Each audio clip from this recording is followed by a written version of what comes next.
Alam mo bang ang kahirapan ay hindi palaging kalooban ng Diyos para sa'yo? Hindi ka nilikha para mabuhay sa takot at kakulangan.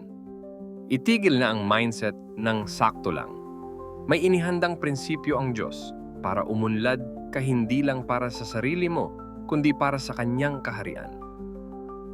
Ang tunay na yaman ay hindi lang pera kundi paano mo ito pinapamahalaan. Gusto ng Diyos na maging mabuting katiwala ka ng Kanyang pinagkakatiwala sa iyo. Mula sa pagbibigay, pagtitipid, hanggang sa pag-i-invest, may gabay ang salita ng Diyos.